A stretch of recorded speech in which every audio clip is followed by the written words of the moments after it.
Hey guys and girls, yeah, so this is what it's like with all the case back on again and it all with all the beauty plastics and stuff.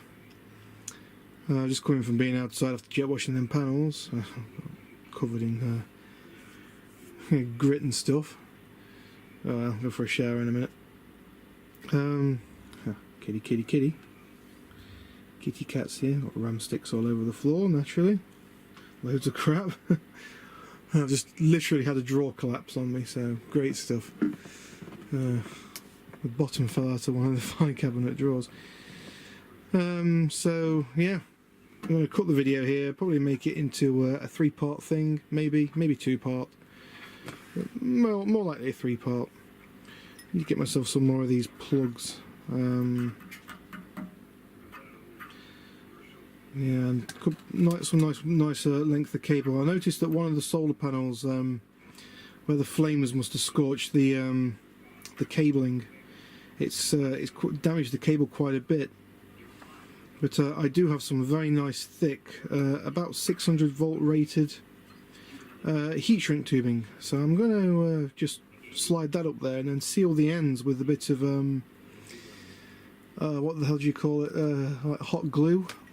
And then while the glue's obviously hot, ram the heat shrink tubing over it, and then heat it up and let it crimp over it, so to speak, so it stops any moisture getting inside. It should work quite well, and it can be at the same time because the plugs have been cut off by somebody. I'm not sure who, but I can at the same time, if I really want to, do a nice solder joint on that, solder a new length of cable in, and if I do a nice long piece of heat shrink tubing, it should be fine. I can also just join again, doesn't really matter, does it? So 600 volts is more than capable enough of handling the voltage that's going to be, for these, which I think my system's only going to be, it's like 212 volts or 213 volts, something like that. I know this inverter really needs a bit more than that. Yeah. Well, the rated voltage is 360 volts, and I'm going to be chucking, a bit under that. But we'll see. We'll see how it goes. Like I say, this is a 2 kilowatt inverter, and I'm only going to be chucking at maximum 1.5 kilowatts into it from what the panels are making. But I have got room for improvements. So if I find some more panels somewhere, I could even buy them. They're not that expensive nowadays. Just add them into the into the series loop of circuits is what it pretty much is, because I'm just going to series them all together. So it's literally a case of just breaking one of the connectors off, plugging the next solar panel in, and then the lead that comes out of that solar panel, that then goes to this. Easy as that. I get a little bit more voltage going into the inverter, which is more than capable of handling, and it gets more power, which is what you want. Oh, hey there guys and girls, welcome to part 2 of the solar power project that we're doing here at home. As you can see, I've I don't know if I showed you many pictures of the roof of the garage before, but all this wood was gone. There was none of it left. I know my camera's panning too fast. God. I've put these not very straight battens across the roof. It doesn't really matter that much because they're going to be covered up anyway. These are going to be what I put the solar panels on.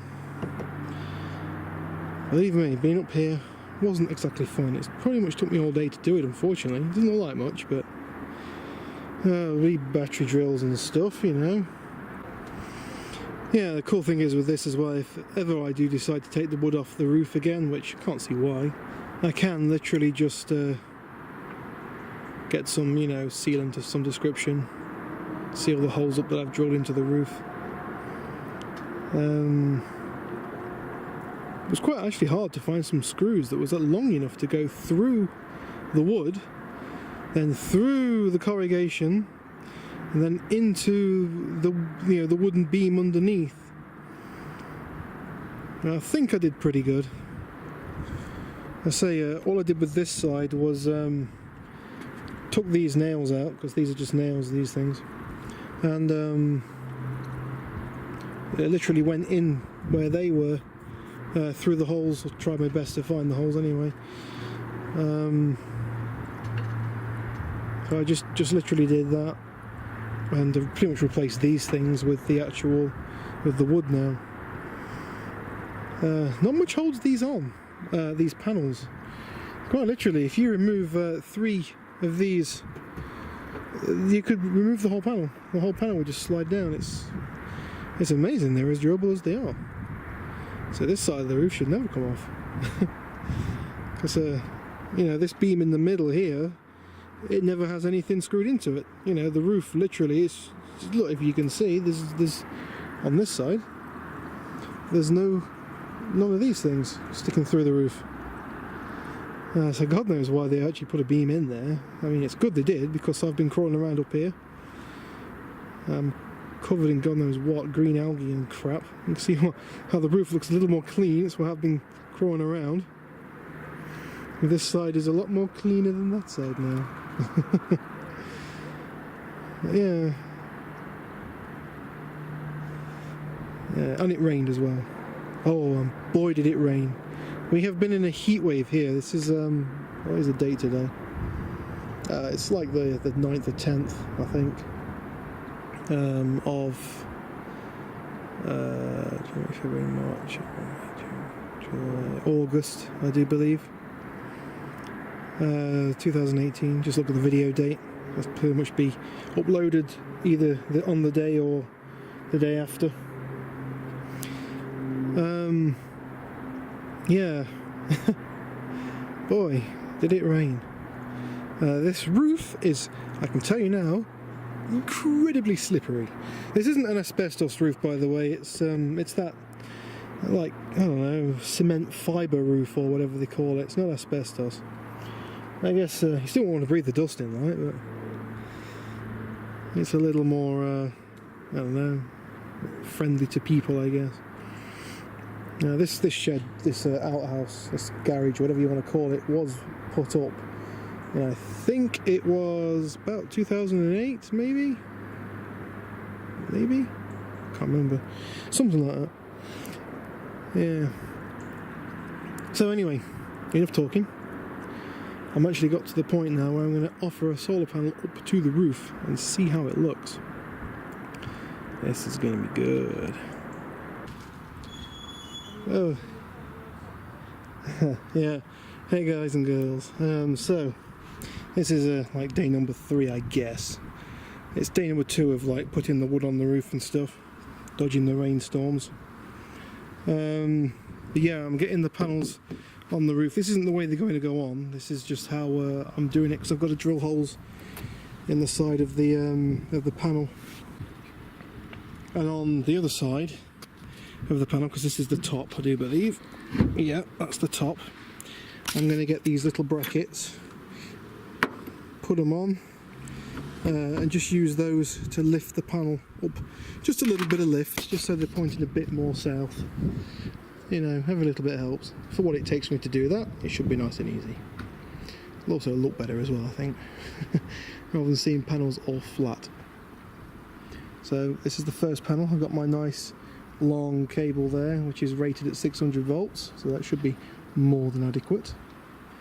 The panel's array is going to literally produce 215, I do believe, volts, or 200 and something around there. So yeah, we've got plenty of give on the cable. It's thick enough as well. It's as thick as the original cable on the. Actually, it's slightly thicker than the cable that was on the panel originally. I have soldered straight in and used lots of heat shrink, some nice thick heat shrink, industrial grade stuff. And at the same time, I squoze some silicone sealant into the heat shrink while I shrank it down onto the cable to try and make it so there's no water in there. You know, get all the moisture out. So yes, first panel. I'll keep making sure that hedge isn't going to grow too big. I'll keep it cut down. otherwise it'll be blocking the light to be panel. Don't really want that. Just got to hope that in the winter time we're going to have a bit of issue with all the trees, as you can see, and blocking the sunlight, but oh well. This is the sunniest spot in the garden, this roof, highest up spot. So it would be nice if you get them on the top of the house. But the only problem with getting them on the house, okay, we just had a new roof chucked on, which is pretty much perfect really.